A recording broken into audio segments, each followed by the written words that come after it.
Welcome to the Ayurveda podcast for complex health. We feature expert guests who dive into ancient and cutting-edge understandings of health and disease. These conversations are about food, lifestyle, and medicine just as much as about nature, culture, and politics. I'm Jillian Ehrlich, family nurse practitioner, certified in Ayurveda and functional medicine, coming to you from our clinic, Ayurveda Health in Seattle, Washington. I'm thrilled with our guest today. Dr. Sujatha Reddy is a licensed professional counselor, LPC, in Colorado and Ohio, and a licensed natural medicine facilitator in Colorado. She's board certified in traditional Ayurvedic medicine, certified psychedelic-assisted psychotherapist, a certified holosomatic breathwork therapist, and a yoga therapist. She holds a Bachelor of Ayurvedic Medicine and Surgery from India and a master's in community counseling from the University of Dayton in Ohio. She is the founder and executive director of AyuMind, LLC, and Heartland Wellness, PLLC. And as an entrepreneur, she owns a mental health franchise of Humanly in Lakewood, Colorado. Dr. Reddy treats mental health disorders with an integrated approach using Ayurveda, yoga therapy, holosomatic breathwork, meditation, mantra, Western psychological approaches, and psychedelic-assisted psychotherapy with ketamine and psilocybin. She has practiced Ayurveda for 35 years in the United States and 25 years in the field of mental health. As a philanthropist, she volunteers at NCCBAM and serves as a board member. Her affiliations also include, and this is a bunch of initials, and you're welcome to share these with us, CCA, OCA, NBCC, AAAP, AAPI, and COLOR Colorama. And you can find her at ayumind.com. So, Dr. Reddy, welcome. We're so happy to have you. Thank you, Gillian. It's such a pleasure to be here with you today. Yep. So talk to us a little bit about how does Ayurveda define and describe the mind? Because the concept of mind in Ayurveda is so much deeper, broader, more extensive than kind of like I think, therefore I am in Western philosophy and Western understanding. Yeah. So mind in Ayurveda is the awareness and the knowingness, and that is not existing in any one part of the body. So it exists all over the body, in every cell in our body. So though there is the emotional mind, that the seat of that is the heart, and the thinking mind, which the seat of it is in the mind, in the mind itself is how the mind gets everything stored is through our sense organs. So our sense organs is the one that actually gets all the information to the mind, and that then goes into the process of a brain where we have memory, where we have how we process things, what we see, what we hear, what we smell, what we taste, all of that information, and then it converts it into impressions, or we can also call it samskara, and then the soul kind of observes all of this dance through the mind and the sense organs and the objects or the people, places, and things, and anything that we experience in this world that we are in. And so what is the relationship between mind and thinking? So mind itself is thought, right? Chitta vritti nirodha. The body, what we experience to the body, what we experience through the outside, everything, the mind is more like a software. Man is more like a software. It is not a hard drive, right? The software is something that receives. And then we have, if you have heard the term koshas, in yoga philosophy, there is these manomaya kosha, a sheath. What are we made up of? We are all like the gross to the subtle body, right? So mind comes in one of those subtleties, of a sheath, so that is how Ayurveda describes mind. And it is kind of like an interface to the body and the spirit, or the power of discrimination, the higher faculties. So at the level of the gross body, the brain, is where the mind actually is downloading everything into. And then from there, it is kind of dispersing to everything that we are. And it's so interesting to bring up the koshas, those sheaths of self. Ayurveda has those 5 sheaths of self. And so those are kind of like the 5 bodies that make up the mind, body, spirit complex. Could you talk a little bit about, starting with the gross, the most manifest body, the Annamaya kosha, Yes. the body made of food. Can you talk about kind of those layers? Because I think that as we dive into mental health, which is the Ayurvedic perspective of mental health, which is what our show is about today, I think it's helpful to know what are these different layers of, I'm doing air quotes, of like bodies. What are the bodies in Ayurveda? It's not just our physical tissue. Okay, so to actually understand that better, we have to go back to the fundamental principles of Ayurveda, to the three doshas. And the three doshas themselves are coming from, derived from the five elements, right? The Prithvi, Ap, Tej, Vayu, Akasha. In English terms, it is the earth, water, air, fire, and space, correct? So all the permutations and combinations, that derives the three fundamental doshas of Vata, Pitta, and Kapha in Ayurveda, of which the Vata itself is a dominant of the fire and air. The Pitta is again the Vata is fire and ether, Pitta is the fire and water, and the Kapha is the water and earth, right? So even in that, there is like different permutations and combinations. So we as individuals, we are not just one of either Vata, Pitta, or Kapha, but we are a combination. Now, when we go to the koshas, having this understanding, so the koshas are also five. They are the Annamaya kosha, which is the physical body, which is like the muscles and our bones, all of this organic physical material is that Annamaya kosha. And that is very dense, right? So it is mostly made up of the earth element, and that's earth element is very dominant there. Now, not that there are not other elements are not there, but mostly it is the earth element. Then we have the pranamaya kosha, which is the vital force. It's subtle channel. It's a vital force where even breath is one of the components. So that is also dominant. It's an energy. It is also dominant in air, pranamaya kosha. Air is the most dominant element there, right? So Annamaya kosha also is the physiology in our body. All the enzymes, all the functions of our body, and they all come under the Annamaya kosha. Pranamaya kosha is more subtle. It is the moving parts. It is the transportation. It is more dominant in Vata, Vata dosha, right? So that air and ether quality is very high. It is the transportation. It is the, just the movement. And then we go to the Manomaya kosha, which incorporates mind and our emotions. When we say mind and emotions, it comes under the, sympathetic, parasympathetic nervous system, right? All the whole of our nervous system and our thoughts generated from the not just our nervous system, but thoughts downloading. So it is like a two-way. Thoughts, when we are into meditation or when we are in that sense of real calm, things come to us. From that place, we are able to make so much better decisions, so much better choices. We are so regulated. It's like a very placid lake where you can see the bottom of the lake. When it is so disturbed, you really can't see the bottom, right? With all the influences of the weather patterns and the people on the water, you really can't see the bottom. But you can see through your soul when it is so placid, right? So when we are so regulated, when we do some of those practices that we need. So that is the Manomaya kosha. That is why it kind of is it's not like a very concrete, like organic sheath, it is much more subtle, more of the ether space. And then we go into the next kosha called Vijnanamaya kosha. Also, I want to also mention that in the Manomaya kosha, it comes to the level of ego, ahankara, and it is also at the level of the lower three chakras, So it stops there, the ego, right? Ahankara.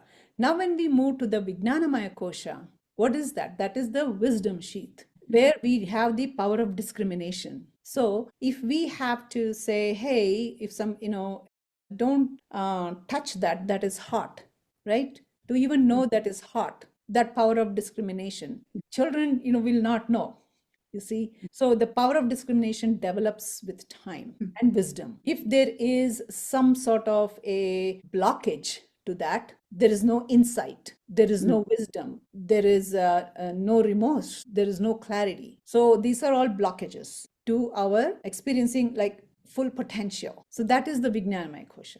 And then we have what is called as the Anandamaya kosha, which is the bliss sheath. That is where we are connected. It is the connection to ourself within, and to the that leads to the connection to a higher power. So that when that connection is lost, so we are not joyful, we are not blissful, we are, the happiness index is not there.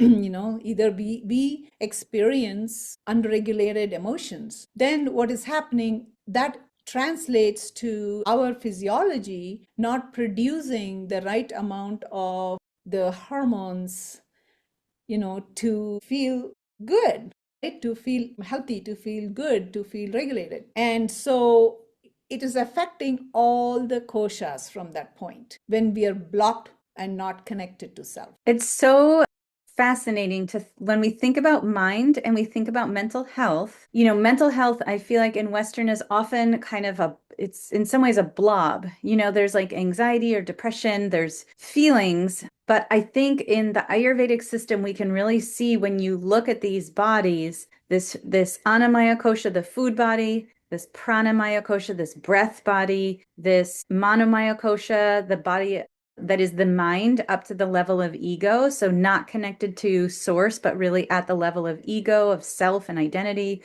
The lower three chakras, the Vijnana Maya kosha, which is the intelligence or wisdom body. So in Ayurveda, we might also talk about immunity and tolerance. Resilience. That's a perfect word for it. Resilience, the resilience body, and that connection to spirit. And then, but the awareness of both directions. And then the Anandamaya kosha, that bliss body, is that final kind of, sometimes they draw pictures like they're extending out of the body like an aura almost. Yes. These are kind of the selves that we live within, and that Anandamaya kosha, that bliss body, if we are cut off from source, really it is really hard to find light, right? It's hard for the tree to stay upright in the storms if the roots are not connected deep into the earth. And then when that connection is lost, right, what happens is then for us to get that, we start seeking everything from the outside. Yes. Like taking a Band-Aid, right? So, or taking a Tylenol. When it comes to mental health, it is trying to get the dopamine from the outside. Like buying a Lamborghini. And then that'll give you a high, right? So, and so that's how when it becomes habitual, then it becomes a condition and you cannot live without. How addictions, that's how, codependencies, that's how always attaching to materialism, so the question of what is it that defines us is lost. There's a gentleman who does grief work named Francis Weller. I don't know if you're familiar with him, but I've heard him talk about primary satisfactions and secondary satisfactions. The primary satisfactions being the things that we evolve to feel satisfied with, and that is sitting around a fire, that is eating, sharing food, that is sharing life events and daily rituals or seasonal rituals and holidays, but also births and deaths and graduations and marriages and children and other accomplishments, and that those are all primary satisfactions. But in the way that our nuclear families have now been driven, we often don't have time for those. We are just have our head down and we're just working and paying bills and remembering passwords and signing up for baseball programs, and that's what I'm doing in my life. But so without those primary satisfactions, we seek those secondary satisfactions, and those are things like shopping or obsessions that we have with celebrities or things that are really outside of ourselves, relationships that are not returned, not bidirectional, just things that we either receive or consume or watch YouTube shorts. Completely. It's all information overload, and it's also dipping into something that can satisfy you and that can give you that high, but there's nothing wrong with that if it is in a balanced way. But what happens is when you don't have the connection to self and when you don't have the true purpose and meaning in life, you can become so dependent. It starts with engaging sometimes to engaging every day to engaging all the time to then you have lost your power. Yes, that It's is a the good way to say powerless. it. Yes. Yeah. Those outside, then you have actually become a parasite. You're always looking for a host. Yep. Yeah.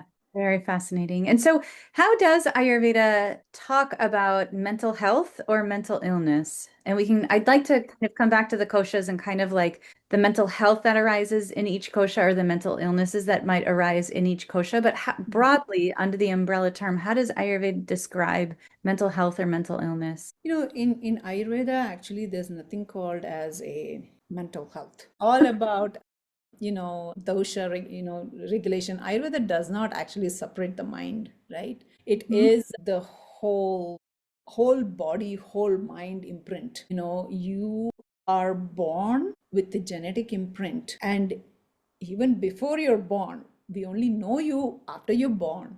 But it goes even before you're born. Some of the impressions and tendencies that is on your genetic imprint.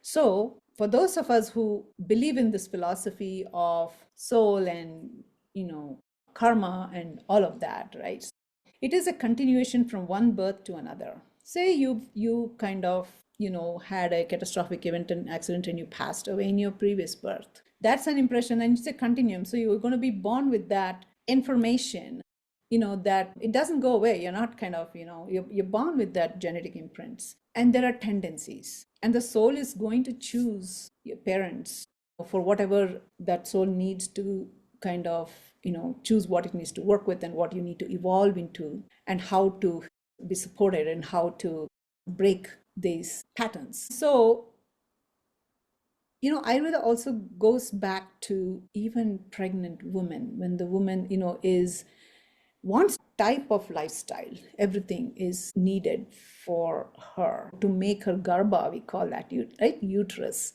to be healthy, to receive. So it goes back there, and then how her nervous system, how her lifestyle, how her thought patterns, everything matters when she's pregnant. Everything passes through the placental barrier. And say if the pregnant woman is going through distress or violence or abuse or stress, whatever that is, it is passing through the placental barrier. And what happens to the garbhakosha, the nervous system of the fetus is compromised a little bit, in the sense that the baby that is born is going to be born with a very low vagal tone, or very low capacity to tolerate stress, so that is when already the vata is imbalanced in that baby, and so the baby can be born with, say, ADD, can be born with allergies, can be born with like all these sensitivities, so there's so many different like autoimmune conditions. So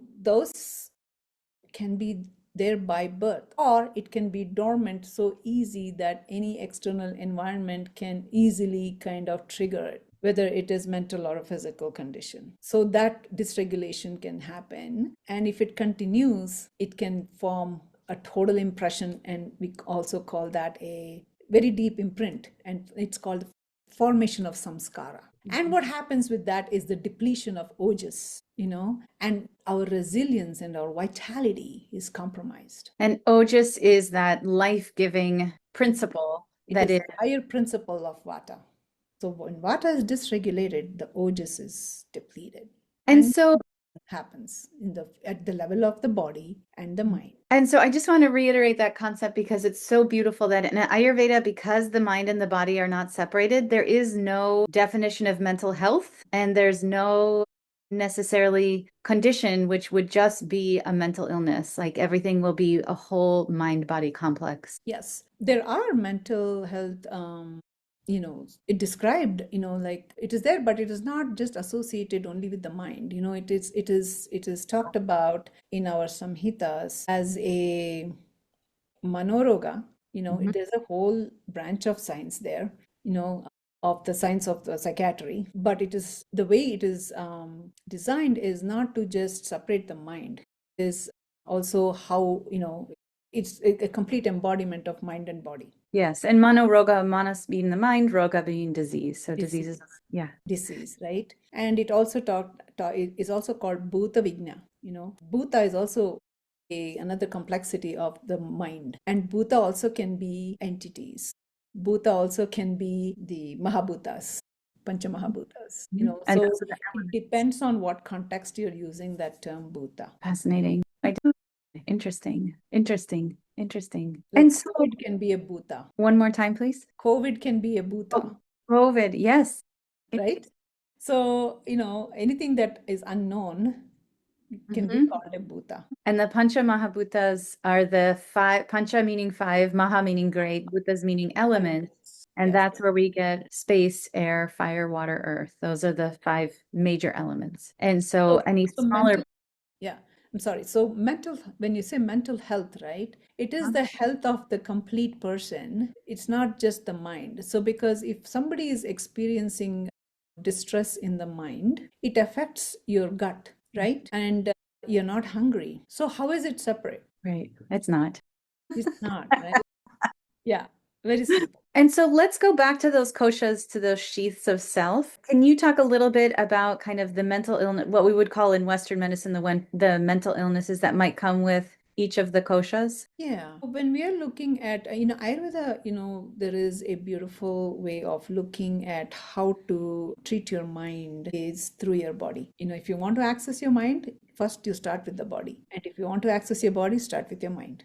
So it is like the bi-directional way of looking at things in Ayurveda. So when we are looking at the physical, which is the Annamaya kosha, anything that you're experiencing with mental health specifically, it expresses as somatic pain, autonomic dysregulation, muscle tension, and conditions like celiac disease or IBS or gut headaches. A lot of these conditions in the Annamaya kosha, that's how it is expressed. Okay. And in the Pranamaya kosha, energy channel, there is a vata imbalance and there is disrupted flow of prana, and you experience it as fatigue, chronic fatigue syndrome. Why?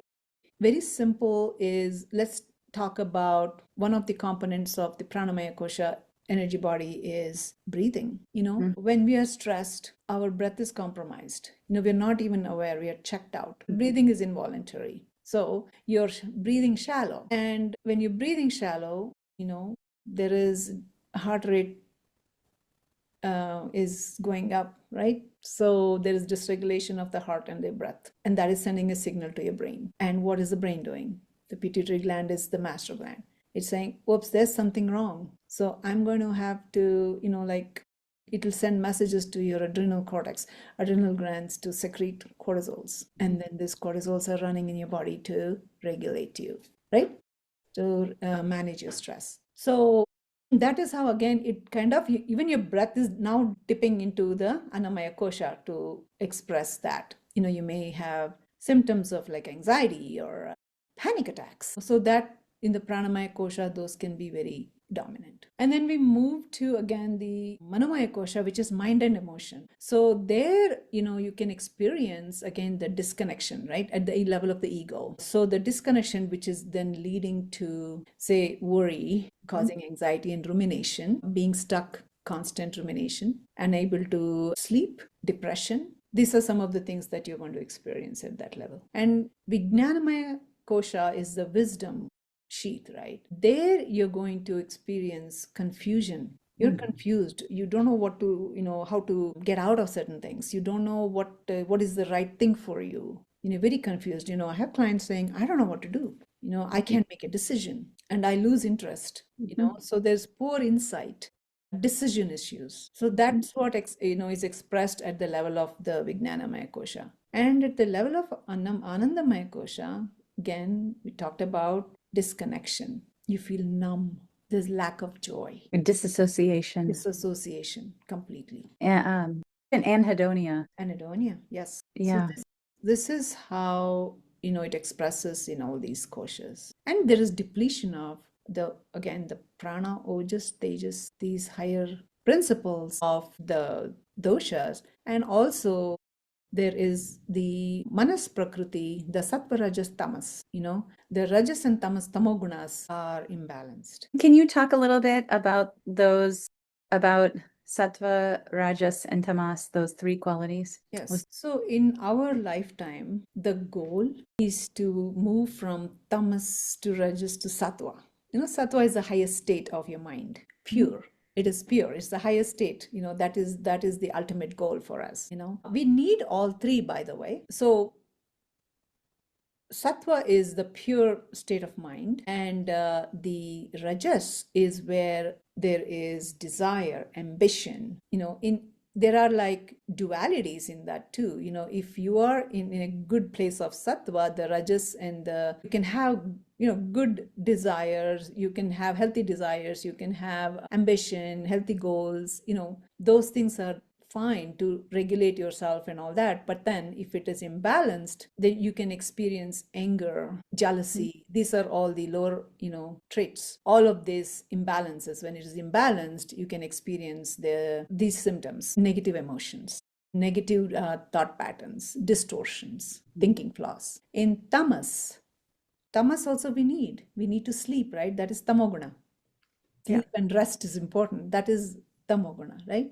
But if you overly do that, you're most likely to experience depression. You're stuck, you're stagnated, and choosing unhealthy, like overeating, or like these diseases that you can actually manifest with tamasic lifestyles. Mental health wise, mostly the depression, major depressive disorder. That again is total disconnection with the Anandamaya kosha. And that can also lead to the behavior pattern, of engaging in substance abuse, engaging in overeating, engaging in a lot of unhealthy lifestyle practices. So when these gunas are not balanced and used for enhancing our mental and physical and spiritual growth, when they become imbalanced, they can cause disease in the mind and body and spirit.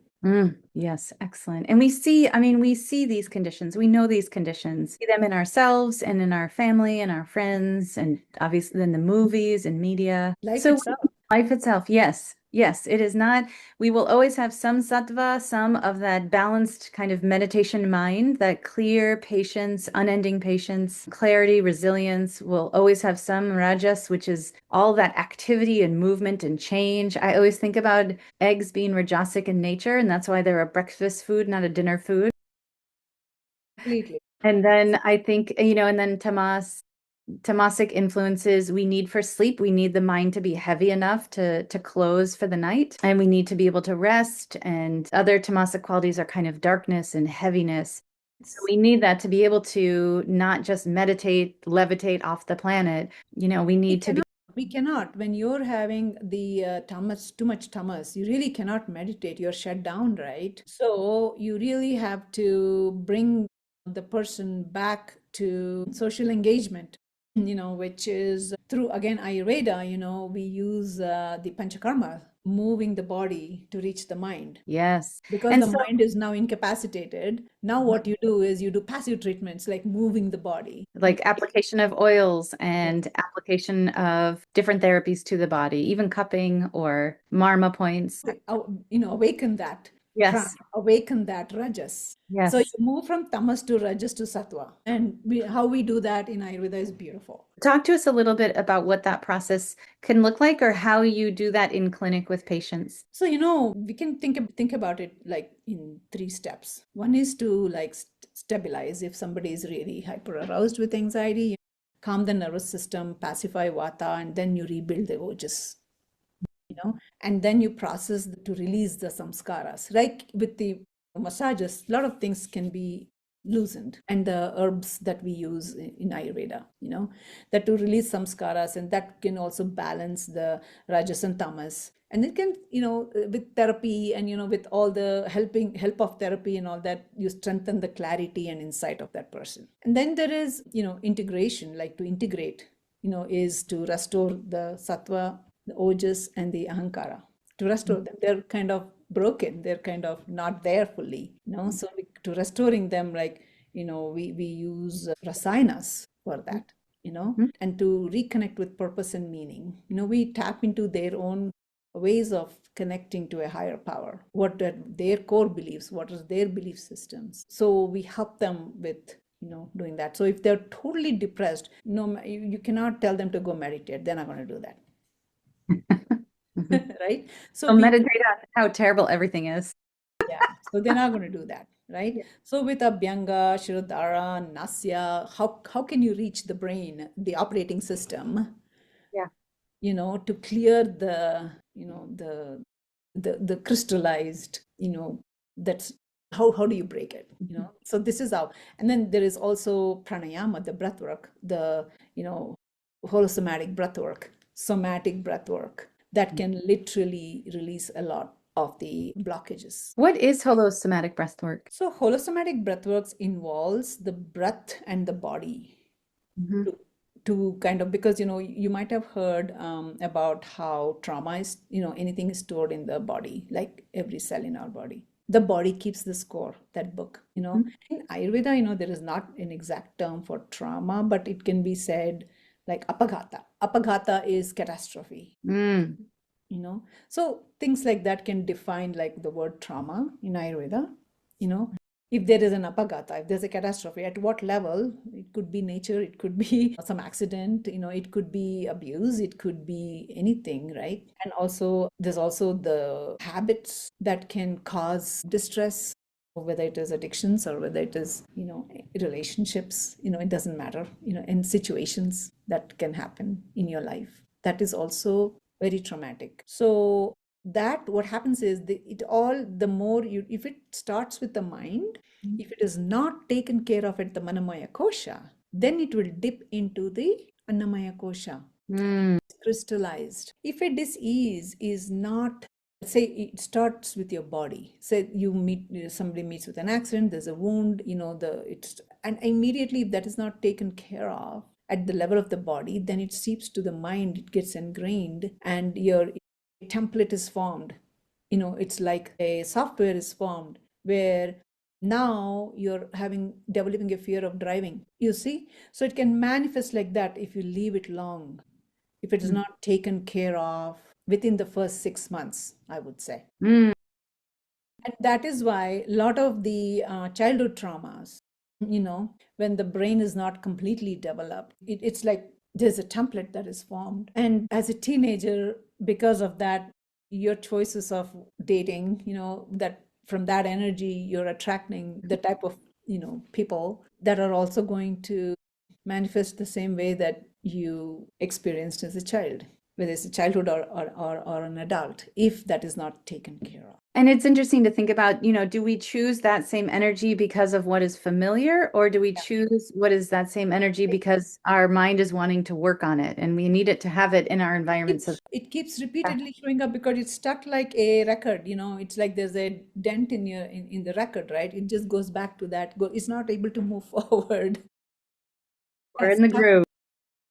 And so that needs to be released, and we can do that beautifully with breath work. And when we do this, it's the psychedelic breath work, the pranayama, or the psychedelic breath, holosomatic breath work. You go into this intense breathing that it really reverberates and brings up everything and releases it. There's like breakthroughs that I have seen breath work. There is breakthroughs I have seen so much when disease conditions are so concrete, no amount of therapy, when there's no amount of any of the treatments is working, then what do we need to do is take a hammer and break it open. And one of the ways you can do that is through the pranamaya kosha, manamaya kosha with psychedelics.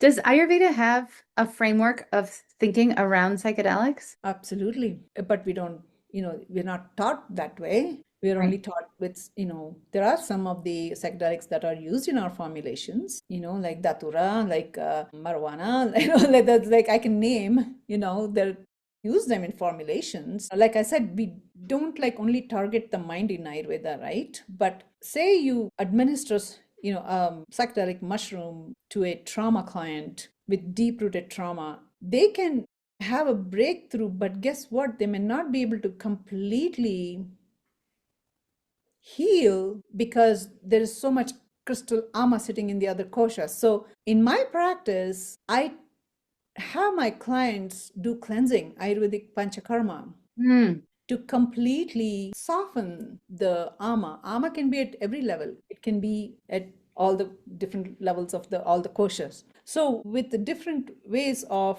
cleansing, where the doshas are so imbalanced, right? We use particular type of Ayurvedic panchakarma techniques and cleanse. And so their vessel is much more now ready to receive this very, this medicine that is so powerful to go and really, clean out all your impressions, and, you pass through that. It's like using a Drano in your sanitation system. Oh my God, it's fantastic. Yeah, it's like using a Drano in your spiritual system as well. So you have to prepare the vessel. And you mentioned ama, which is kind of like a toxic, morbid, undigested material, like a fermenting of both physical body or experience. Like when food can ferment in the system and become metabolic trash, experiences can ferment in the system and become, trauma memories, trauma. That ama, that trash that's contained in the system that can crystallize and obstruct function can be physical, mental, any of those koshas, physical,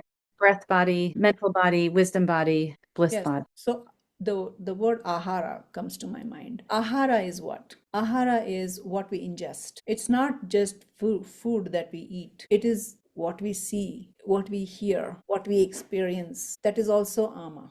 If it is harmful to us, at the physiological level, yeah, there are toxins, digested food, and all of that, creating gut health issues in terms that really disturbs the gut microbiome.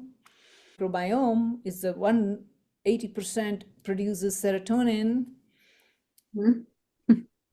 and 20% is produce serotonin in our brain. And so there is a bidirectional communication. Now your gut bacteria is not healthy. And so then there is depletion, and then there's absorption of these toxins through the epithelial layers in your large intestine, that then floats in your bloodstream and then carries it to the mind too, right? So the expression of a disease condition in Ayurveda, when you look at the 6 stages, it's one of the terms that is used is kavai gunya. What is kavai gunya? Kavai gunya is nothing but your weakest spot in your body and mind. So the expression of a disease is expressed in your weakest part of your body as disease condition. I use Kavagunya a lot. I'm sure I've talked about it on the show before. It's sort of like when you sprain your ankle. If you don't take care, everything you've been saying, I've been like, yes, yes. Like if you don't take care of that sprained ankle in the first 6 months, it may hurt forever. But theoretically, if you do get appropriate treatment and you resolve that condition, then that ankle is not going to stay sprained forever. But it might have weakness in it. It might have vulnerability. If the conditions are right, it's late, you're running, you're cold, you're tired, it's dark out, there's holes in the ground, you're much more likely to sprain that ankle again because there's kavaigunya there. There has been an injury in the past. Right. And so we can talk about injuries of the body, like an ankle, but also an injury in the immune system is how I think about long COVID or Epstein-Barr virus presence. Or we can have those emotional samskaras, those spiritual samskaras, like that kavaigunya that is in the mind or in the wisdom body. Yes. So I love everything you're saying. I'm like, yeah. And, there's so much that we can really do for the client, in terms of rasayana therapy, in terms of lifestyle and seasonal alignment, dinacharya, rutucharya, and deriving what their meaning and dharma work is. Like a journaling or creative expression or community service, where they can get that sense of purpose and satisfaction. Long-term practices, whether it's breathwork or yoga or mantras or connection to your higher power, and social engagement, healthy social engagement. In yoga, there is the do's and don'ts of different vairagyas and the chitta, the what habits. These are the things that are necessary to go to the higher states. We have to go through this discipline and this cleanup first, right? So bringing them back to their true self, ultimately, that true connection, and they're regulated. And that is the ultimate thing that you can help with the clients. And if they have like such severe trauma that it is difficult, but at least There's nothing like 100% cure. Mhm. Sometimes it is avoiding people, places, and things, as simple as that. To make your vagus nerve stronger, vagal tone stronger, I call that our battery pack. It's like our cell phone, right? When we get a new cell phone, the battery pack is so strong. You charge it and it lasts for quite a while. And as we keep using it and dumping data into it and so much into it, it slows down, and there is always a software upgrade at some point. Okay, that phone is not enough, you got to buy a new phone, right? So you cannot buy a new body, but you can work with this body, so upgrading and enhancing your practices and changing your lifestyle, and wherever your vibrational frequency, bringing your vibrational frequencies up. So when your energetic vibrational frequency is in the higher states, you bring it up, then the people who are attracted to you also, in that you are attracting people with the same vibrational frequencies to you, so the universe will support you. Yeah. It is us who come in the way of our own soul growth. Yes. Until we are done, like until Yeah. we had enough and make a decision to do things differently. And then, once we shift, things around us will shift. Absolutely. It will shift. And then, you become a new person. They say every 7 years you change, your cells change, everything changes, right? You become totally a new person, Yeah. with a new self, right? So then you look back and say, how did I even get here, right? So it's that. So it is a lifelong practice, it's the work of a lifetime. The work of a lifetime. And every day. And just to recognize, this is different than justice and injustice. Like there's always justice and injustice in the world. And so those are things that you can't necessarily meditate out of. It's not that, So my view on that is, if you don't have control on the outside, what do you have control on? Only your internal compass. Okay. And how can you contribute to the greater good? There are different ways. One way is, okay, you get involved in politics, you get involved here to make a difference. And if you can't do that, then you go inwards. And when you meditate energetically, and the more people meditate, the mass meditations energetically will make a difference, even with the people who are causing this. That's an interesting idea. Yeah. Yeah. Very interesting. Okay. Wonderful. So everything is energy. Hmm. So even they are in that avatar for whatever reason. Yeah. Yeah. So we have to take a step back and really rise above that. The world has not been like this place, what do you call that? There's always been wars, there's always been disturbances. There's no time that it has not been, right? There's always storms, there's always snowstorms and windstorms. It's always there, in the greater picture, and also, the way we live, it's there. But the beauty is how you regulate yourself. Just because you don't do anything like in the physical context doesn't mean you're not helping to create a difference. You go inwards and you make a difference in the energy. Beautiful. Beautiful. And so can you talk to us? I know we don't have much time left, but can you talk to us a little bit about how you put together a program for a person? Like we've talked about so many different ways of reaching the mind through the body, through Ayurvedic body work, like Abhyanga oil massage, Shirodhara, warm stream of oil on the forehead, Marma, the Ayurvedic acupressure points. We've talked about reaching the body through breath, reaching the mind through breath. Talk to us about how you, like, if you had a patient and they came to you with anxiety or depression, how would you kind of build them a program? Yeah. So if they come to me with anxiety and depression, normally when they come with anxiety is what? It's a fear of the future, which means they're having a vata, dysregulation.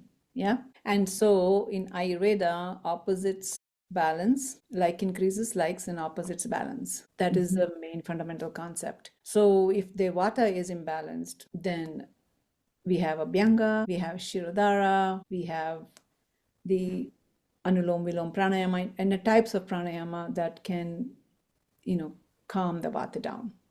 And then the mantras also, the syllables of the mantras, which are more earth-based, grounding. With Ayurveda, that's what we can do with anxiety. And then with therapy, where I also engage clients in therapy to actually go to the root cause of what their anxiety is, to really scope where it is stemming from. They may have social anxiety. Why are they not wanting to go in a crowd? What happened? So when did this start? Really taking them down the memory lane and honing into what the root cause is, where they are stuck, and working with that and making them aware, aha, okay, that's where it stems from. And it is such a relief when they actually find out, and then they're able to put some, things into practice, like work with their thinking flaws, distortions, and exposure therapy, where they feel safe, identifying the safety zone. So then,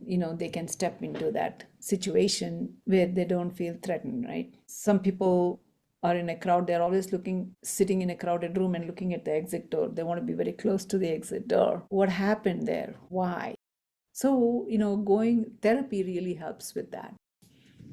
With cognitive behavioral therapy, or there are different modalities in therapy. So I also use internal family systems, reality therapy, exposure, desensitization, education, psychoeducation, mindfulness based therapy, somatic therapy. So in combination with Ayurveda. In Ayurveda, classical texts describe methods of how we can actually help. Is the Sattva Vajaya Chikitsa, Daiva Vipashraya Chikitsa.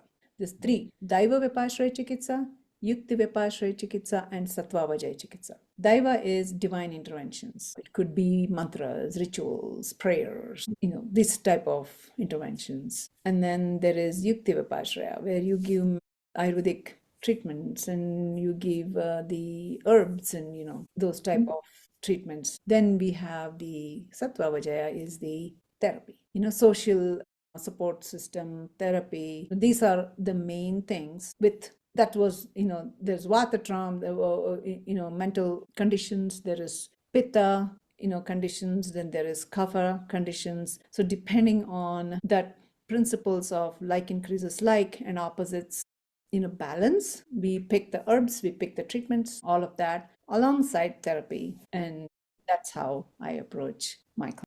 Gosh, so beautiful. Such a gift. And one more thing also is I do use rasayanas, nootropics for supporting their nervous system. Excellent. Amazing. Amazing. Yeah.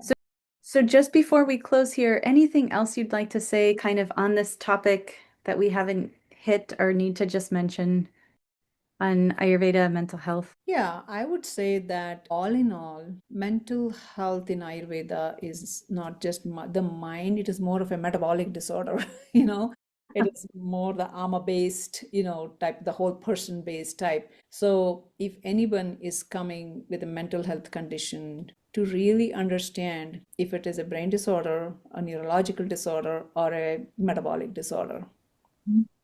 And to do that, you have a lot of diagnostic tools these days. Sometimes it could be a genetic, as simple as you don't have the enzyme that can, convert your whatever you're eating, the capacity to methylate.